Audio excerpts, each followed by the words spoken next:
Hi, everyone. This is Michele Graglia. This is Marianne Hogan. Hi, I'm Adrian McDonald. I'm Katie Asmith. Hi, this is Anthony Gasals. Hi, my name is Meg Morgan. Hey, it's Jordan Trove. This is John Ray. This is Ryan Van Duzer, and you are listening to the Gotta Run Racing Podcast. Hello, hello. Hey, everyone. Welcome back to another Gotta Run Podcast. We're your hosts, Norman and Jodi. Coming to you live and uncensored from our basement. Oh, gosh. We're a little punchy today, I think. Yeah. Still not recovered, to be honest, from Sulphur Springs. What a ride that was. It was a ride. And it's funny. You go back to work and you just came off this high of a weekend and everyone asks you by the cooler, so what'd you do this weekend, Norm? Well, I did this. And they're like, they just don't get it. No. I tried to explain it to my colleagues and they're like, how many runners there? And what was the distance? And I was like, oh, yeah.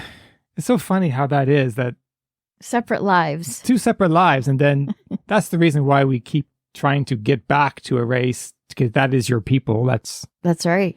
And yeah. Finish line's the best place to be, whether you're running or cheering or volunteering. I'm sure there's people out there who are listening who I just said, yeah, me too. I just did this incredible thing. And then there's really no one to appreciate it except your fellow runners.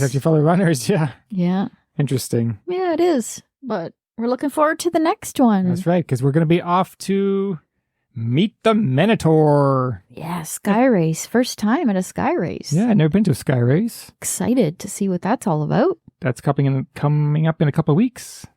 I haven't been to Alberta in a while. True, long time. Yeah. Too long, actually. When was the last time? Wow. Canadian Death Race? No, I did a half marathon there. Probably 2012, 2013, but that's a long time ago. No excuse. It's three provinces over. Well, hello. I haven't been there in 20 years. No, Death Race. Which is when? Oh my gosh. Thank you. 20 years ago? 20 years. Come on, man. Ago 20 was the last years. time I was in that province. All right, stop making me feel old. Okay, so let's get on it. Who is on the podcast today? Well, today we finally have Esther Fellhofer, whom we've wanted to speak to since before we went to Slovenia, because she had won the 100-miler in 2023 and she was returning this year, but we just couldn't make it work. And we finally got her on. She's 34 years old. She's from Austria. She has some pretty impressive wins in her career, including Eiger, 250 plus K in Switzerland, Andorra 100K, Cat 100-miler, and of course UTVV twice. So really looking forward to learning more about her. We don't know that much about her, so we're going to start from the beginning. Well, I like the fact that now we're going to talk to her after UTVV. That's right, because now we can relate. Now we can relate because we went through 60K of it. So let's see. Yeah. What the other 100K was. Oh, man. 60 was enough for me. Okay, here is Esther coming up. Welcome to the podcast, Esther, and welcome to Canada. Thank you. For our North American listeners, to get to know you better, you let us know when you started running? Well, that's a long story. I started running in 2018, I think. Really? That's not that long ago. No. I started quite late. When I moved to the mountains. Before, I lived in Vienna, in the capital, which is, it's flat. There are no mountains. And I didn't like running. I didn't like sports anyway. So... And then I moved for work. I moved to Tyrol, which is a region with a lot of mountains. And I started training for one run that is a tour around Vienna. And I wanted to reach the finish line there. It's not a race, it's like a fun run, or running together and managing to reach the finish line in between 24 hours. So I wanted to finish, and therefore I had to start training. It's a mixture of walking and running. So you can choose between walking or running, but you cannot finish with only walking. That's not possible in 24 hours. It's too long. What was the distance? 130 kilometers? Yes. Yes. That was your first run? Yes. It was not a run. We tried to walk. But we had to drop out because of muscle pain. Yeah, of course. We were not trained. This was in 2016. And then I said, next year, I want to see the finish line.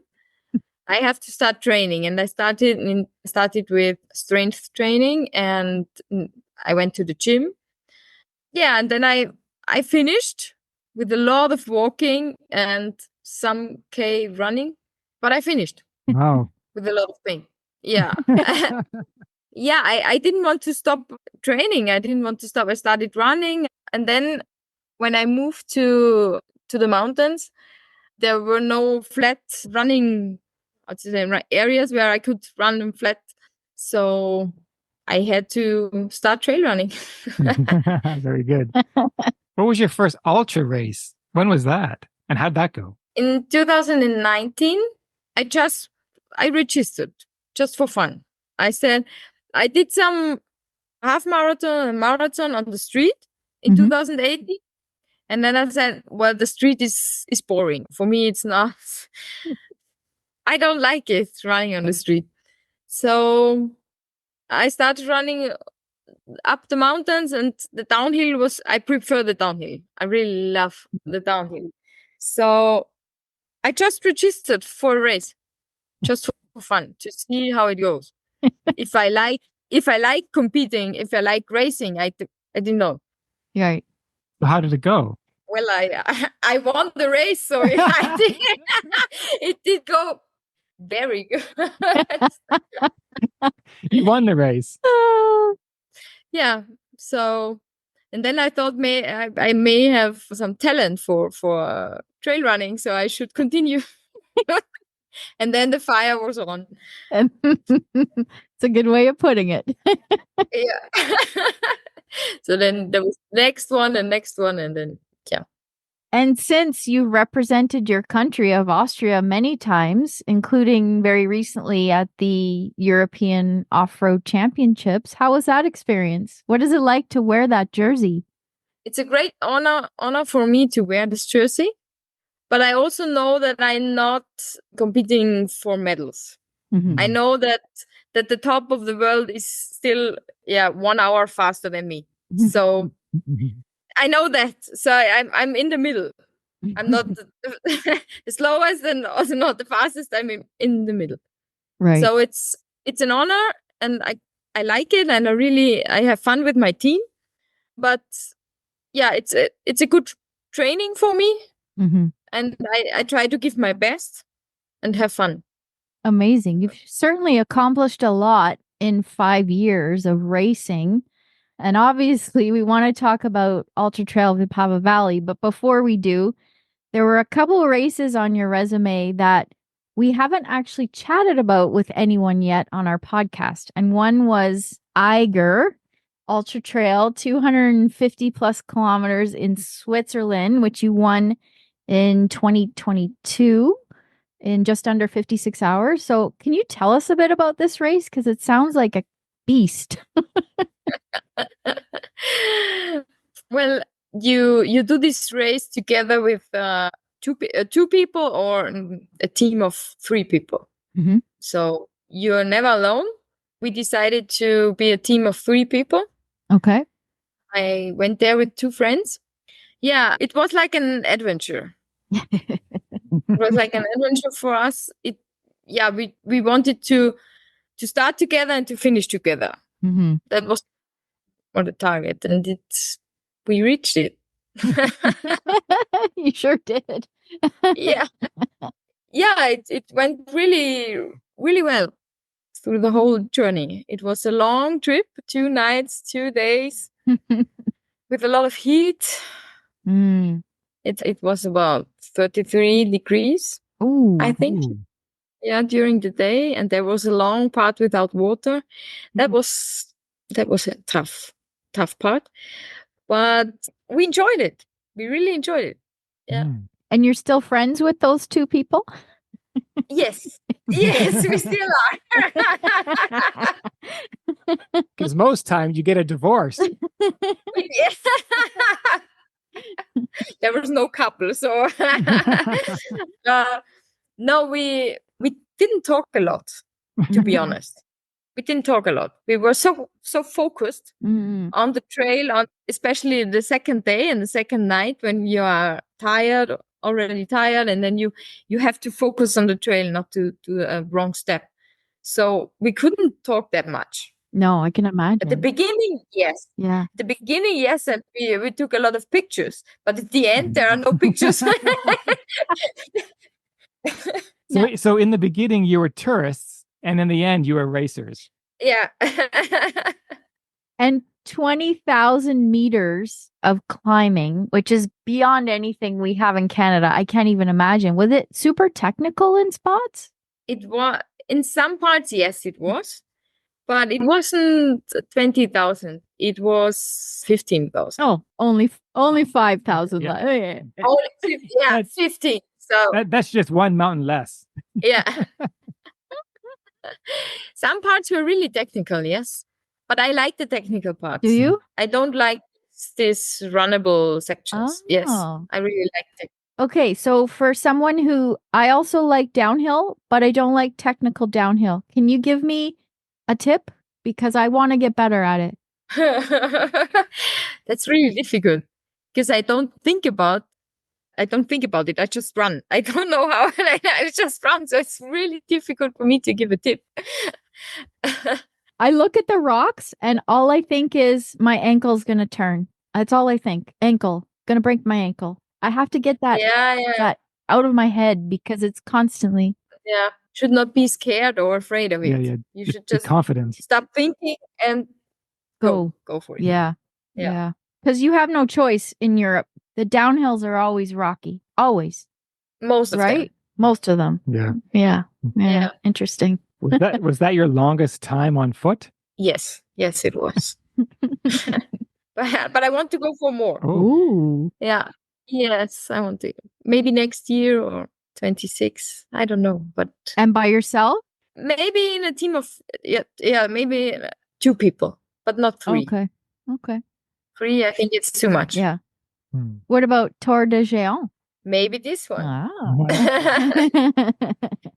Yeah, I haven't decided yet, but I want to go for like 300K or again 250, something like that. Yeah. Maybe with the same partner we did the Eiger. Yes. Very nice. How do you find running through the night? Because I don't like it that much because you don't get to see any of the views. So how do you find running through the night? I'm used to run with the night, so it's used to run with the headlamp. Yeah. But this time with Eiger, I know that we climbed up this really famous mountain, and I know that up there it is really beautiful, and it was during the night. See? And I said, I have to come back here during the day because I want to see the view. I want to see it.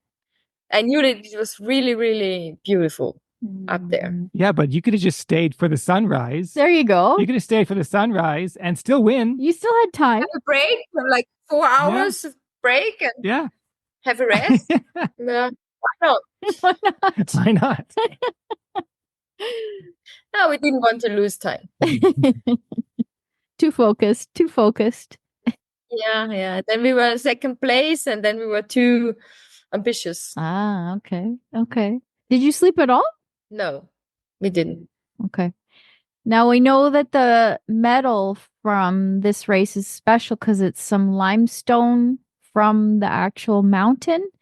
Do you have a special place for your medals? Do you display them in your house? Yeah, this one from Eiger is next to my bed. Oh, wow. It's This is a special place. Yeah, very special. Okay. Well, the other one that we wanted to chat about, because again, I don't think we've chatted with anyone about Andorra 100. Now, this race is in a country that is in a place that people won't necessarily know. They've heard of it. Where's Andorra?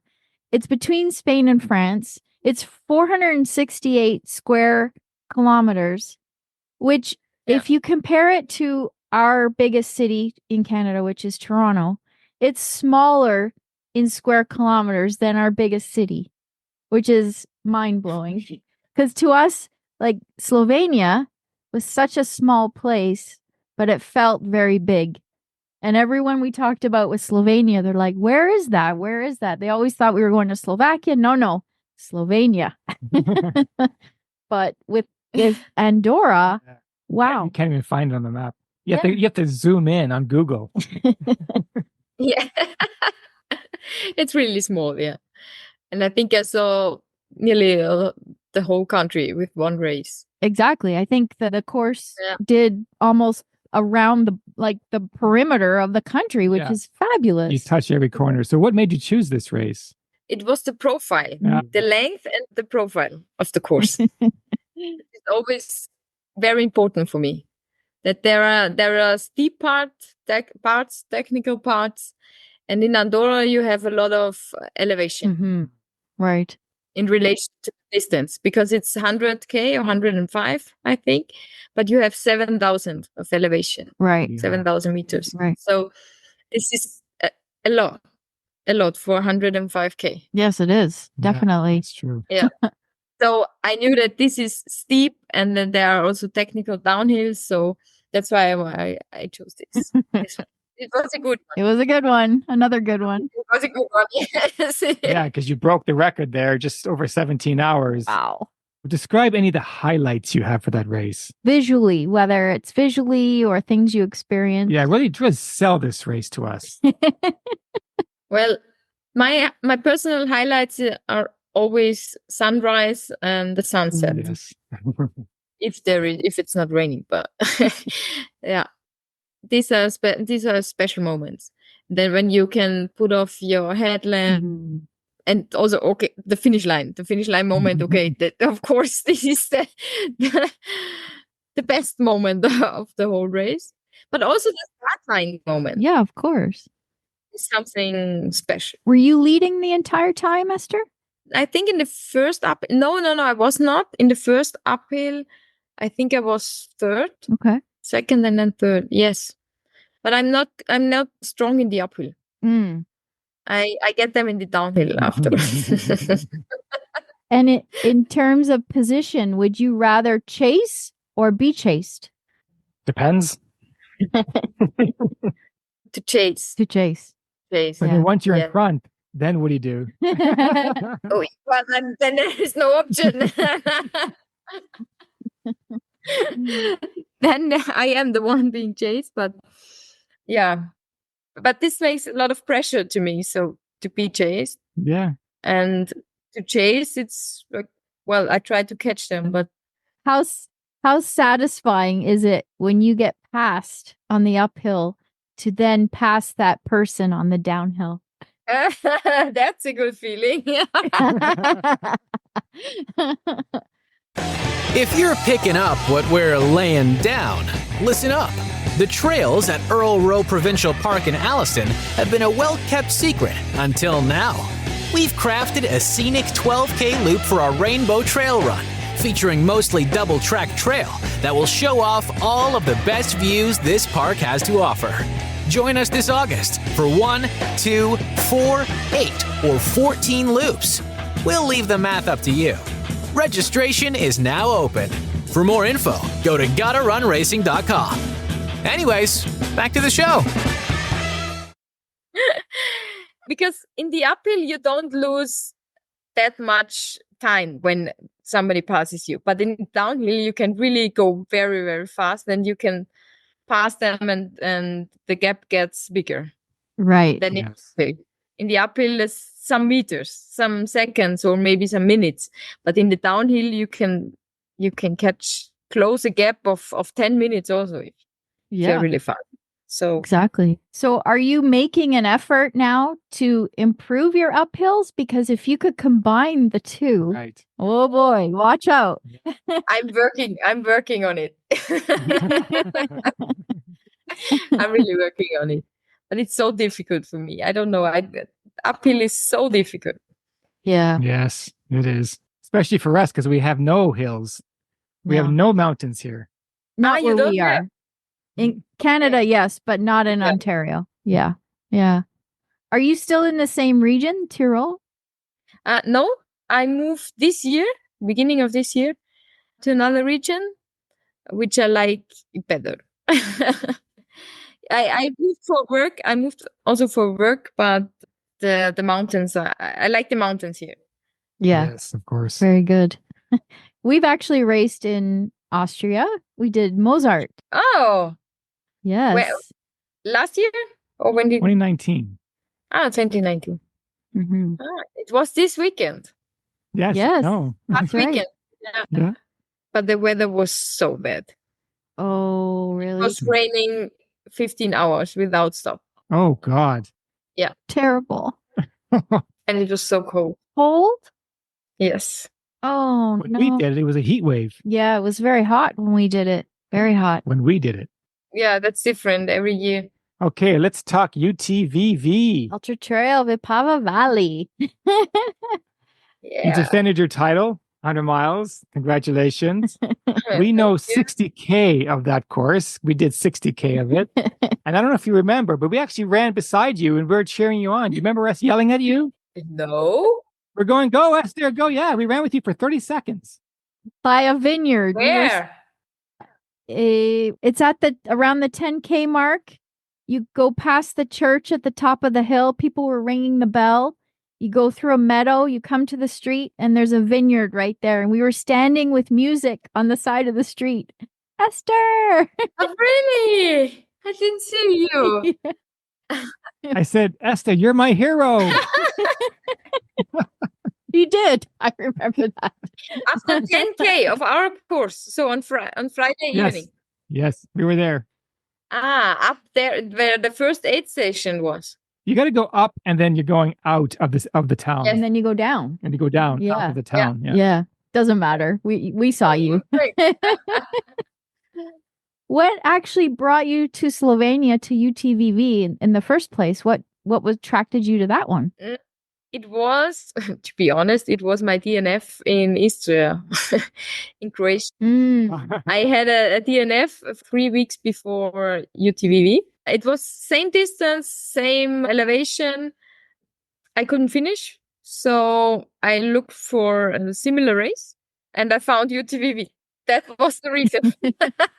They are pretty similar and they're pretty close geographically too. Yes, they are. So yeah, I started last year and then I really like this I like the organization, I like the whole team, I like the trails. So I came back this year.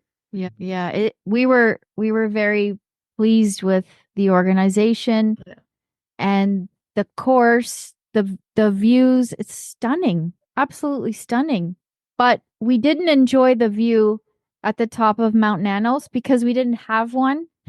Oh, We got caught in was it hail. foggy? Rain, fog, cold. It was so cold. You were probably way ahead of us. Oh, you started Oh. on Saturday.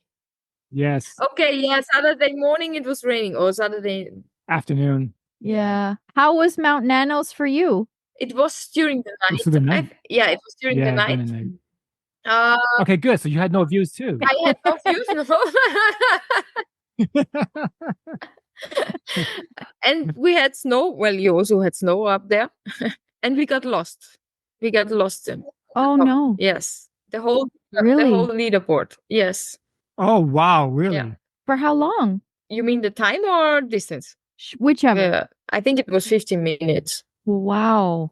That's unfortunate. We were in the snow and there were the marks, but it was sabotage. They were wrong. Oh no. Oh, I wow. didn't hear about this. Hmm. Yeah. The organization said it was sabotage because they marked it right and then it went left. So Wow, that happened. But that's crazy to have someone to go up there and sabotage at that part of the race. Yeah. So stupid. That takes effort for someone to go do that. And we Yeah, were exactly. a group of 5-6 people that together, and we said, but there are the marks. Here are marks, and then gone. There was nothing. There were no footpaths. There was no path at all. There was, yeah. And we said, but here we cannot continue this way. There is no way. Right. Yeah. And then they called us and they said, you're completely off track. Organization. And we said, but where should we go? But the marks are here next to us. Yeah, that was sabotage. Sorry to hear that. But then we went down through the forest and we found the right path down there. We saw them. We saw the light, the reflectors. Yes. We found the right path and then we continued as a group of 10 or 12 people. Yeah. Wow. Well, despite the conditions, you took an hour off your time. From last year, yes. But the race, the course was shorter. Oh, okay. Okay. Last year it was nearly 170. Mm. I think it's 10K shorter. Or at least 5. Okay. Well, they added that to ours, so I guess it makes it even. Yeah, we ended up at 63K. or something. The flat part was shorter. Because the flat part was last year it was 30K and this year it was only 20. That was, yeah. Will you go back again next year? Could be, yeah.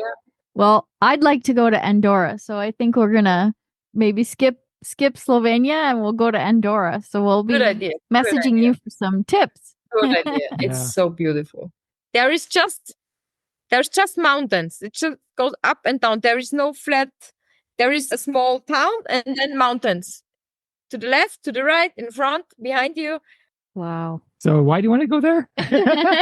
We'll go for a hike, maybe. Go for a hike. I can recommend this race. Yeah.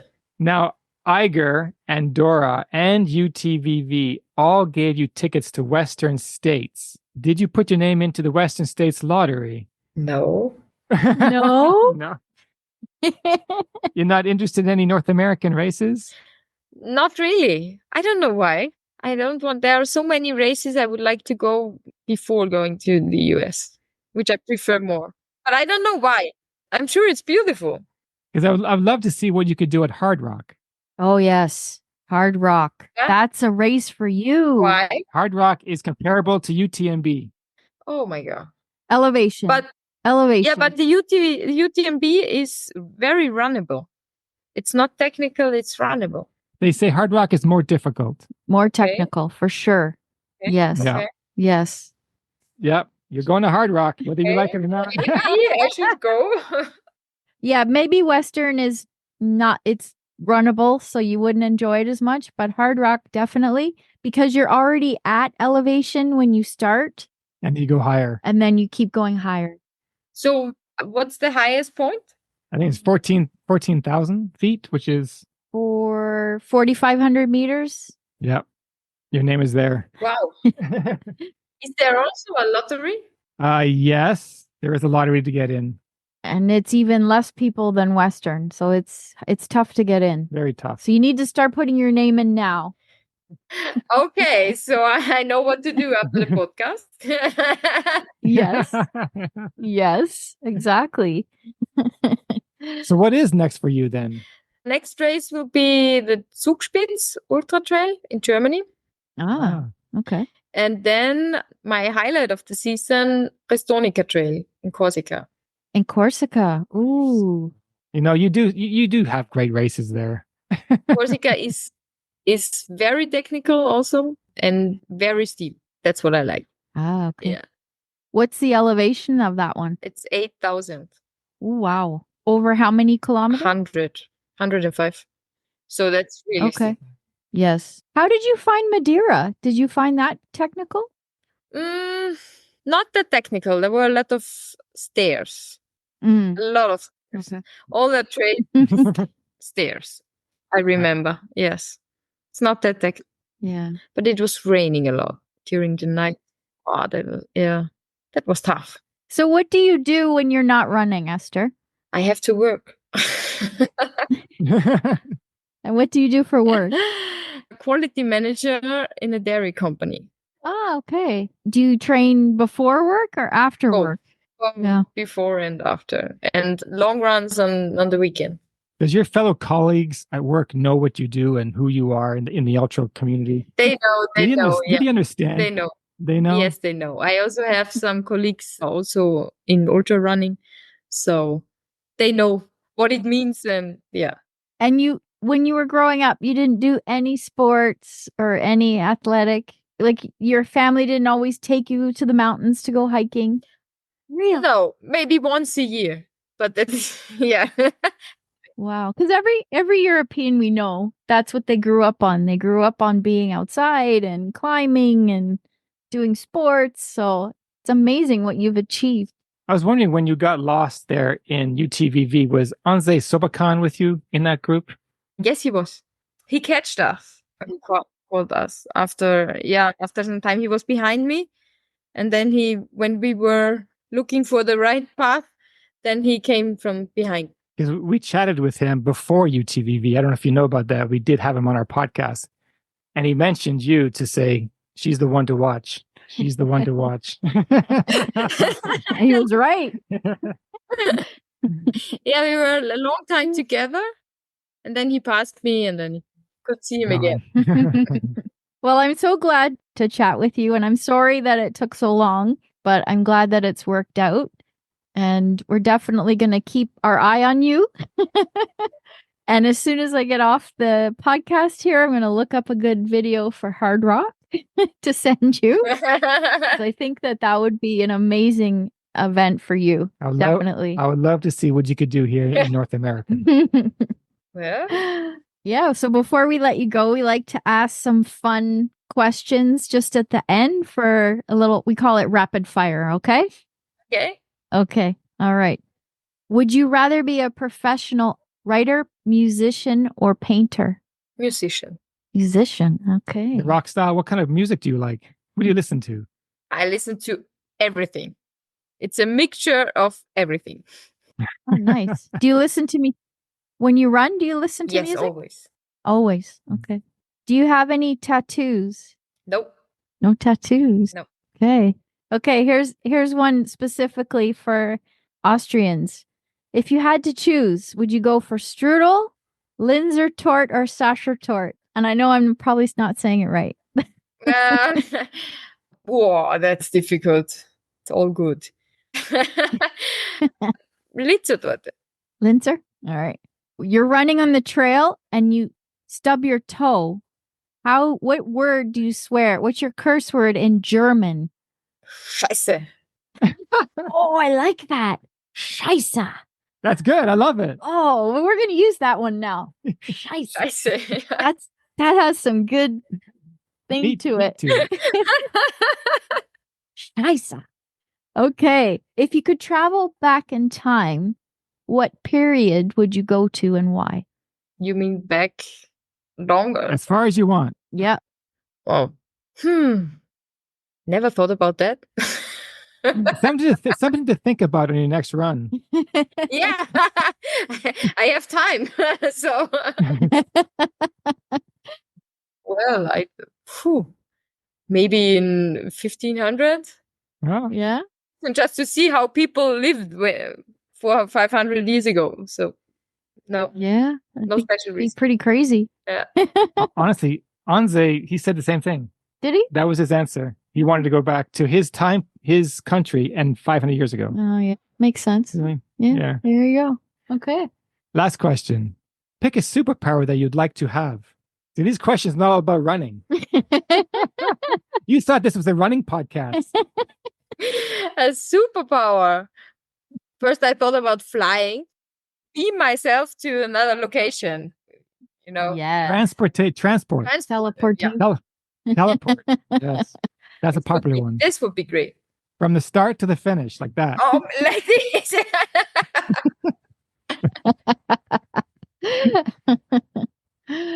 Okay, Esther. Well, thank you so much for your time. We really enjoyed getting to know you better.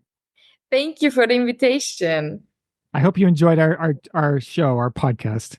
Yes, it was fun to talk to you. Thank you so much. And best of luck in your next race, and hopefully we'll see you at another one. Yeah, thank you. For you too. Good luck for the next one. Thank you very much. We hope to run with you for 1 minute. Maybe we see in Hard Maybe. Rock then. Yes. Hey, you let us know if you're going to be there. We'll be there. We'll let you know. Okay. Okay. All right. Thank you. Bye. Bye. Auf Wiedersehen. Ciao. Tschüss. Bye. Bye. And that was Esther Fellhofer from Austria. Wow. She only started running when? 5 years ago? Seriously running 5 years ago. Her very first fun run was 24 hours long, she said? 24 hours around Vienna. And she won it. Or No, she didn't finish it. So she entered her first ultra just because she was training. She wanted to start training seriously, and she won. She won. Which totally fascinates me. People that have no idea they have this talent. No. They start running in their 30s, let's say, and boom, they're winning. And how many people out there have a talent that they're not aware of? Oh my gosh. It's not just running, but In talent anything. Around the world. They're just not aware that they have this. Or opportunity. Opportunity. We are so fortunate in this part of the world to have opportunities to pretty much try anything. And unfortunately, that's not the case around the world. So, nevertheless, unbelievable. Hey, Eiger can be as a team. Do you want to go do Eiger? I have to admit, I didn't know that going in. So that's pretty cool. Yeah, so you and me, let's go do Eiger. And how long do we have? 90 hours? 90 hours. 90 hours. To complete 256K? How long am I allowed to sleep? I just carry on my back. And then Andorra. Where's our bucket list over there? That's now... The list that takes up 30 pages. 30 pages on our fridge? Just in Europe? Yeah. So now we'll put on Andorra on there. Yeah. And Eiger, why not? Yeah, but for all the vertically challenged ladies out there, Esther is, I think, my height, 5'3" and she's a powerhouse on downhills. I think she's probably less than that, but yeah. Love it. Big time powerhouse. Love that so much. Yeah. We got to get her to come over to North America. I would love to see what she does at one of our races. Absolutely. But yeah, we'll get her here. Well, eventually, but like she said, there's so many races to be done on that side of the world, and it's endless. You could race. You could take a train across the country. Race every weekend. Oh, gosh. Anyways, one day that'll be us, right, Nard? Yeah. But first, it's Meet the Minotaur. All right. Until next time. Cheers. Bye.